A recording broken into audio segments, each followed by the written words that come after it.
Dios les bendiga.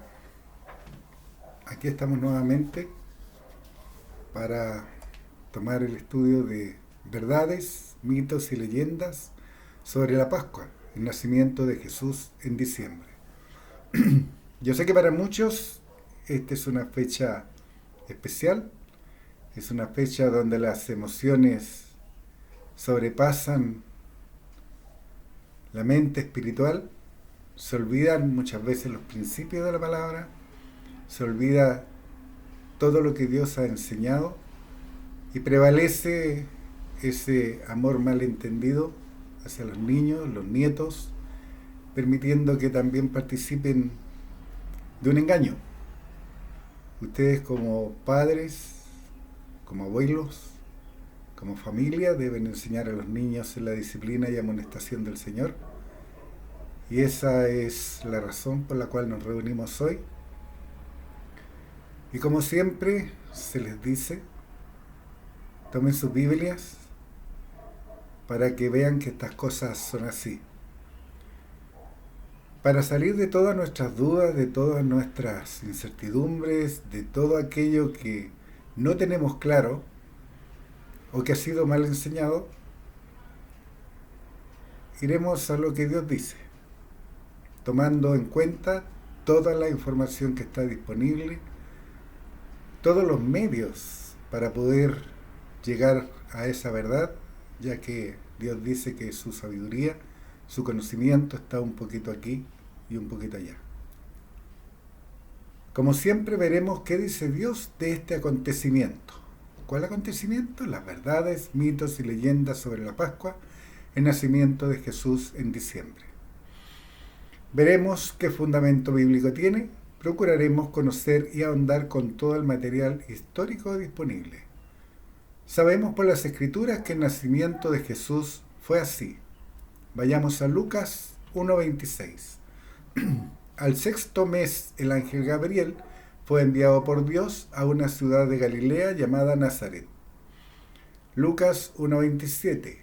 A una virgen desposada con un varón que se llamaba José, de la casa de David, y el nombre de la virgen era María. Vamos a aclarar este punto. Cuando habla de virgen es porque esta mujer no había parido. Su matriz no había sido abierta. Ese es el motivo por el cual le dicen virgen. No porque sea una deidad, como alguna religión la tiene, sino básicamente es porque era una mujer que no había parido ni había abierto su matriz con un nacimiento. Mateo 1:18. El nacimiento de Jesucristo fue así. Estando desposada María su madre con José, antes que se juntasen, se halló que había concebido del Espíritu Santo. Vamos a hacer otra aclaración. Dice que María estaba desposada. La tradición en el Oriente era que se casaran o esa pareja fuera bendecida, pero no se unían inmediatamente a lo que hoy se conoce como noche de bodas. Básicamente era eso. Había un tiempo de espera. ¿Cuál era la razón de este tiempo de espera? Para ver si la mujer venía embarazada. Esa era la función y la razón. Mateo 1:18. El nacimiento de Jesucristo fue así. Estando desposada María su madre con José, antes que se juntasen, se halló que había concebido del Espíritu Santo. Mateo 1:19. José su marido, como era justo y no quería infamarla, quiso dejarla secretamente. Recuerden, tenemos que conocer la historia, lo que son las tradiciones en el Oriente. Como les decía, si la mujer llegaba embarazada, había dos caminos. Una era entregarla para que fuera apedreada por su infidelidad, y la otra era darle carta de divorcio. Esas eran las dos medidas que se tomaban con una mujer que llegaba embarazada al matrimonio. Mateo 1:18, el nacimiento de Jesucristo fue así: estando desposada María su madre con José, antes que se juntasen, se halló que había concebido el Espíritu Santo. En este tiempo de espera para ver si ella venía embarazada, se dieron cuenta que estaba embarazada. Mateo 1:19. José su marido, como era justo, no quería informarla, quiso dejarla secretamente. Este secretamente era darle carta de divorcio, que básicamente era rechazarla como esposa y devolverla a sus padres. En estudios anteriores se entró en mayor detalle sobre la concepción de Jesús. Lo que ahora estamos trabajando es la estación del año en que este gran acontecimiento ocurrió, y para ello recurriremos a toda la información disponible. Elizabeth, la madre de Juan, era prima de María y la esposa de un sacerdote llamado Zacarías, quien era de la clase de Abías. Los sacerdotes eran divididos en 24 clases y cada clase o turno oficiaba en el templo por una semana. De Sabbat, el sábado judío, a Sabbat. Cuando el templo fue destruido por Tiro el 5 de agosto del año 70 después de Cristo, la primera clase de sacerdotes acababa de comenzar su servicio. Dado que el curso de Abías era el octavo, podemos rastrear hacia atrás y determinar que Zacarías terminó su servicio el 13 de julio del año 3 a.C. Si el nacimiento de Juan se efectuó 280 días después, debió haber sucedido entre el 19 y el 20 de abril del año 2 a.C., precisamente para la Pascua de ese año. El nacimiento de Juan y el de Jesús estuvieron separados por 5 meses. Por lo tanto, de nuevo, tenemos como resultado el otoño del año 2 a.C., que sería en realidad el año 0 como fecha probable del nacimiento de Jesús. Lucas 1:36. He aquí tu parienta Elizabeth, ella también ha concebido hijo en su vejez, y este es el 6º mes para ella, la que llamaban estéril. De acuerdo a todo lo que hemos visto de la palabra de Dios, sabemos que dentro del pueblo de Dios no habrá mujer estéril, es una promesa de Dios. Así como Sara tuvo hijo en su vejez, también ocurrió con Elizabeth, que tuvo hijo en su vejez. Ahora bien,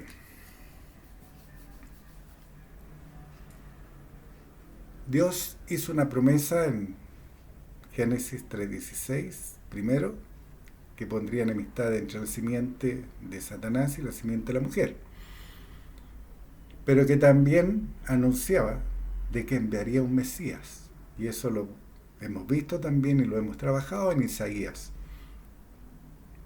Y ahí también dice todo lo que iba a pasar Jesucristo. Pero ahora nos abocaremos a todo lo que se decía de la venida del Mesías. Lucas 1:37. Porque nada hay imposible para Dios.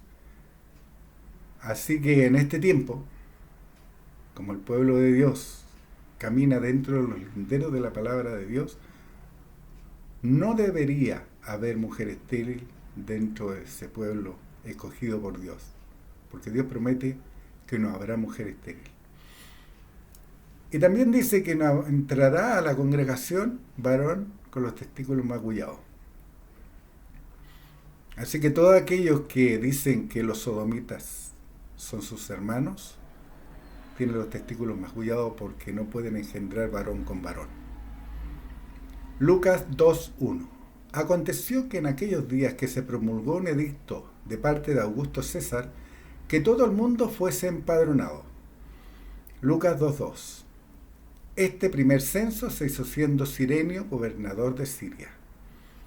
Sabemos por experiencia en cada uno de nuestros países, al menos en Chile se hace un censo y nunca se hace en invierno. Nunca. Lucas 2:3. E iban todos para ser empadronados cada uno en su ciudad. De acuerdo a la ley que existía en ese tiempo, cada familia debía volver a su lugar de nacimiento o de origen. Y José y María tenían que volver a Belén para ser censados en ese lugar, ya que venían o habían crecido o nacido en ese lugar. Lucas 2:4. Y José subió de Galilea, de la ciudad de Nazaret, a Judea, a la ciudad de David, que se llama Belén, por cuanto era de la casa y familia de David. Lucas 2:5. Para ser empadronado con María, su mujer, desposada con él, la cual estaba encinta. Aconteció, Lucas 2:6. Y aconteció que estando ellos allí se cumplieron los días de su alumbramiento. Lucas 2:7. Y dio a luz a su hijo primogénito y lo envolvió en pañales y lo acostó en un pesebre porque no había lugar para ellos en el mesón. También hemos visto con anterioridad cómo fue la concepción de Jesucristo, de Jesús en este caso, cómo Dios cubrió con su poder a María, después que ella dijo, heme aquí. Y como yo les decía con anterioridad, Dios siempre estuvo buscando una mujer para enviar por medio de ella al Mesías. Lo hizo con Sara, pero Sara cuando le dijeron que iba a concebir se rió. Así que la bendición pasó a otro, aunque ella parió hijos. Después se presentó a Zacarías, el esposo de Elizabeth. Zacarías no creyó, quedó mudo y le llegó en turno a María, que fue enviado el ángel, al igual que las veces anteriores, con la diferencia que esta mujer dijo, heme aquí, hágase según tu voluntad. Y esa fue toda la diferencia del por qué María concibió a Jesús. Porque ella se sometió a los designios de Dios voluntariamente, porque no fue poseída, fue voluntaria. Ella dijo, heme aquí y hágase conforme a tu palabra. Volvamos a leer Lucas 2:7. Y dio a luz a su hijo primogénito y lo envolvió en pañales y lo acostó en un pesebre porque no había lugar para ellos en el mesón. Detengámonos un momento y trasladémonos a la época y tradiciones imperantes que regían a los judíos. El envolver en pañales a un bebé recién nacido se hacía con sus brazos pegados al cuerpo en posición recta, como se amortajaba a las momias egipcias. Se hacía con telas empapadas en agua y sal. Este hacer tenía una gran importancia espiritual. Envolver en forma recta o rígido al bebé era para que su andar y hablar fuera siempre recto o derecho con Dios, guardando sus mandamientos y haciendo su voluntad.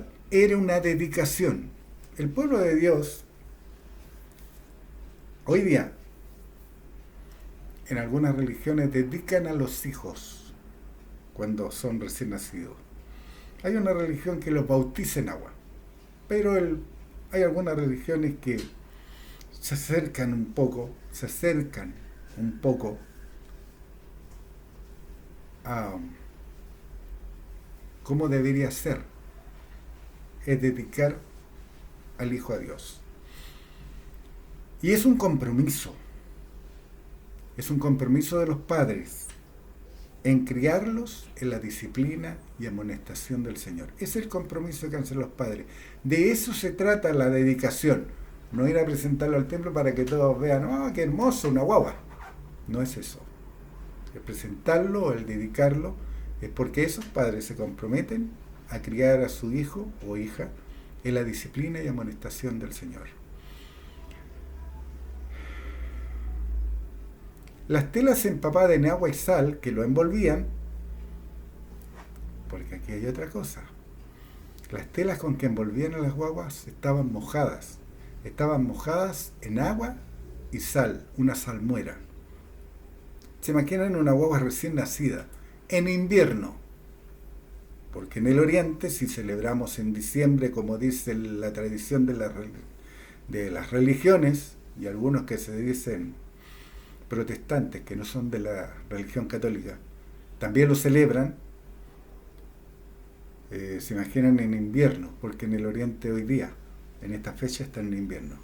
Envolver una guagua en paños húmedos con sal, que es más frío todavía, matarían a la guagua de un resfrío.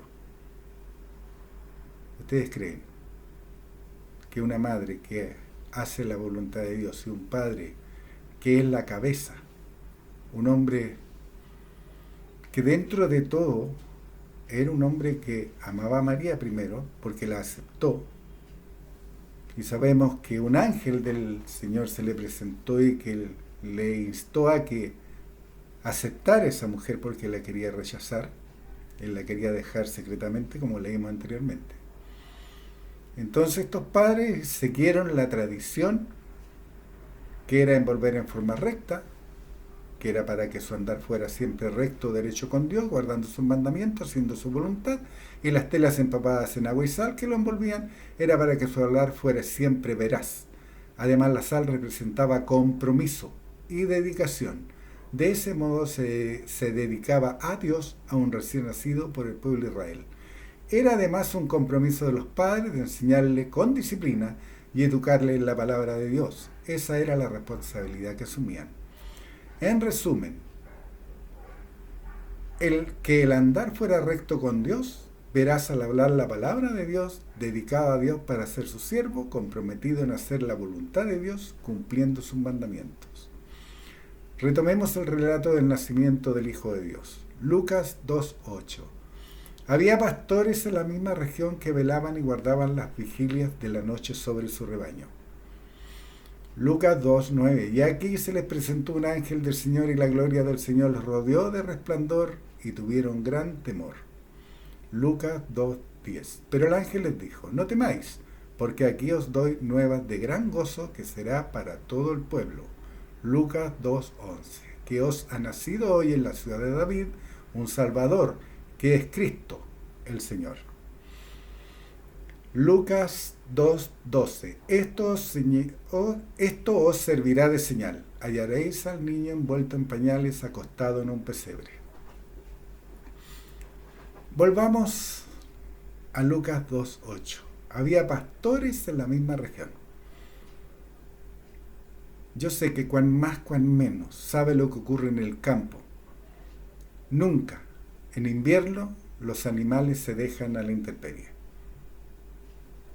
Al menos en Chile no se hace. Menos que los pastores estuvieran en pleno invierno con los animales en el campo.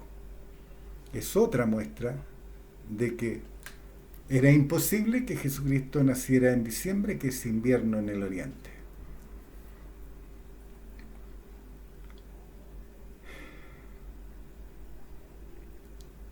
Lucas 2:11, volvamos a leer, que os ha nacido hoy en la ciudad de David un Salvador, que es Cristo, el Señor.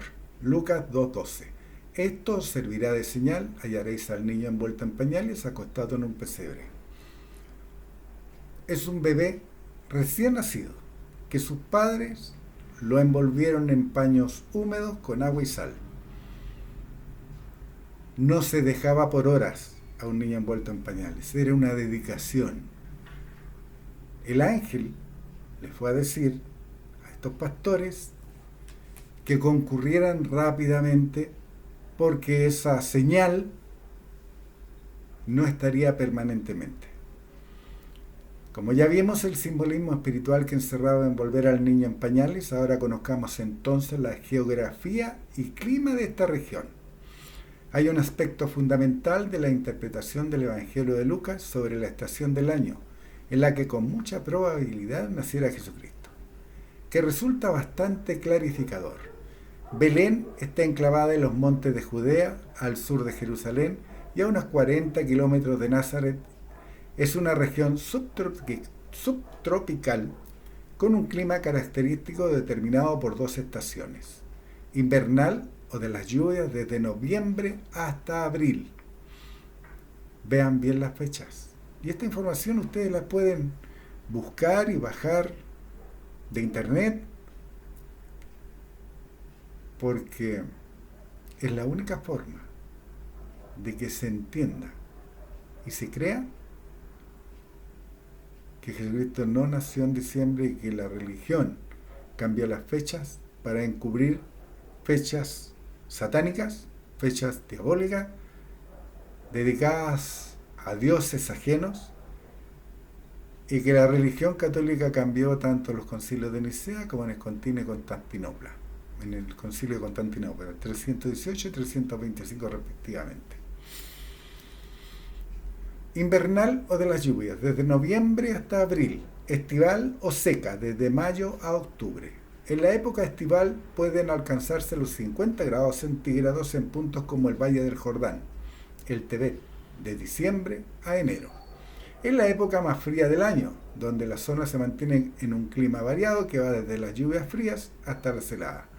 Pero en especial Belén, estando situada entre elevadas montañas, recibe frecuentes nevadas, especialmente durante el mes llamado Tebet por el pueblo de Israel. Belén recibe abundante nieve, no solo por encontrarse entre los montes de Judea, sino por estar cerca del desierto, donde las temperaturas bajan hasta los 0 grados. Entonces, ¿de dónde salió la idea de celebrar la Pascua el 24 de diciembre? ¿En qué se basó esta idea? ¿Cuál es su génesis?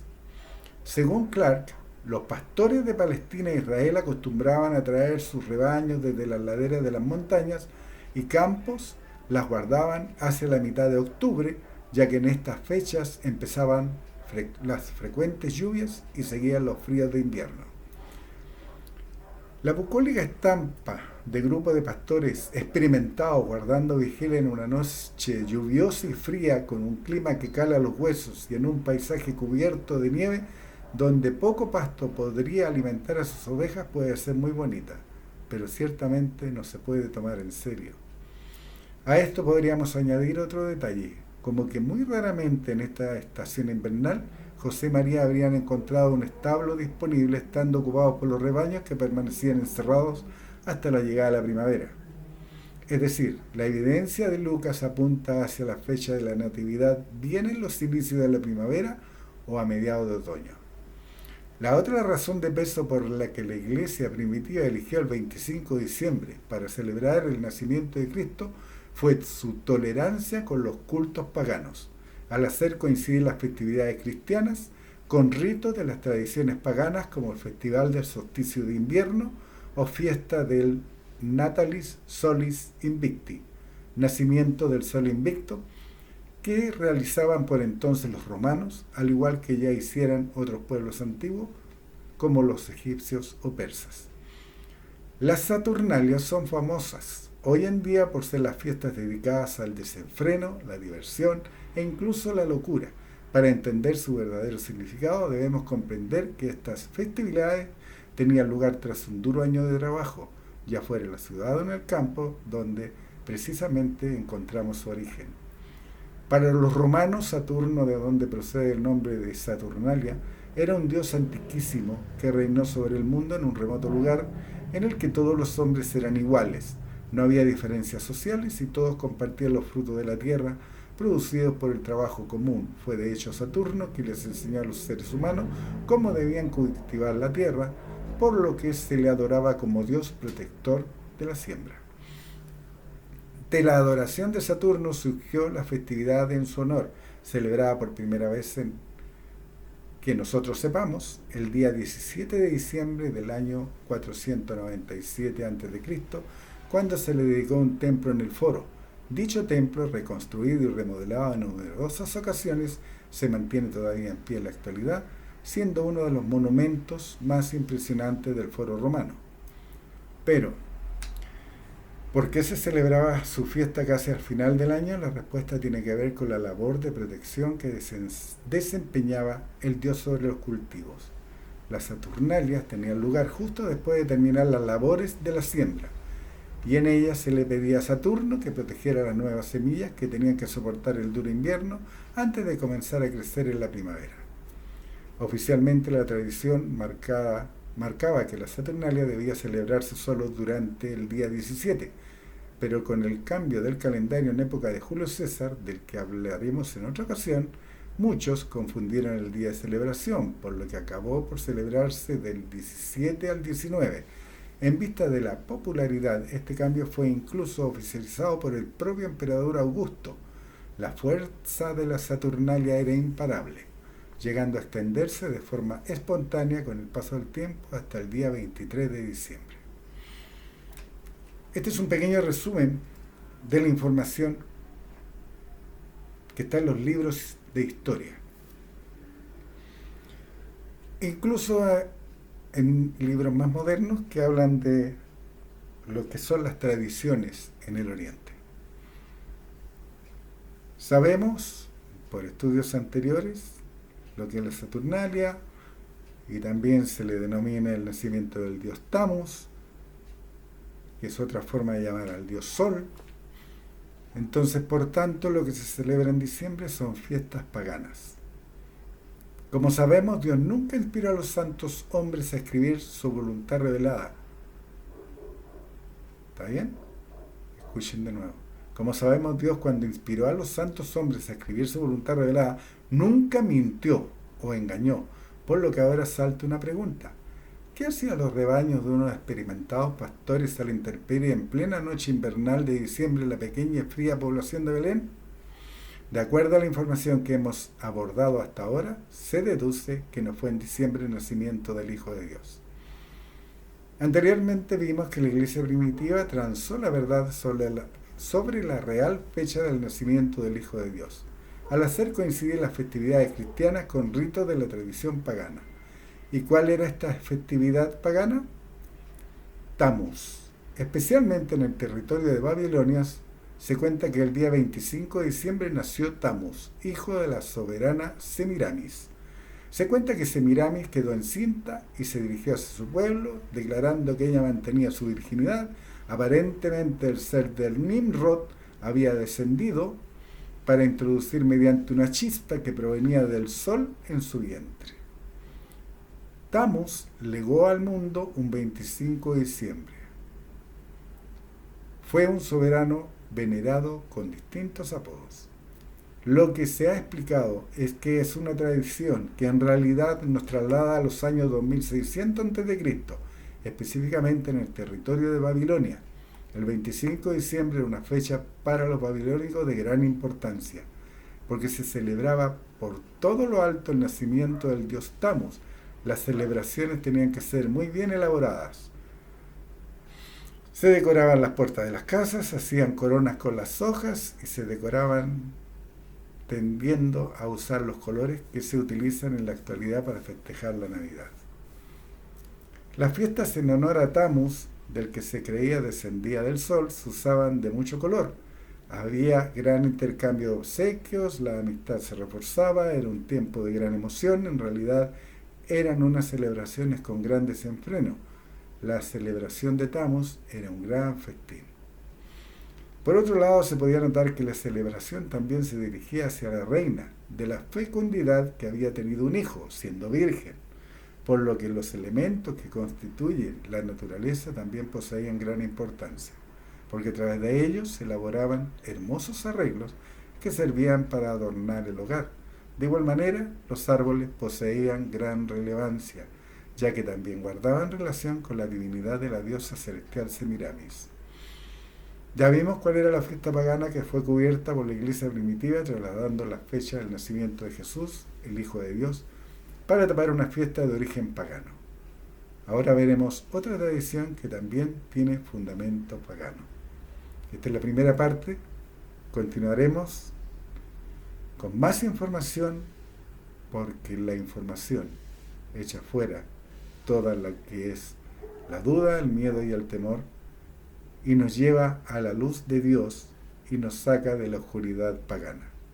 Así que, mis amados hermanos, nos estamos viendo en el próximo segmento.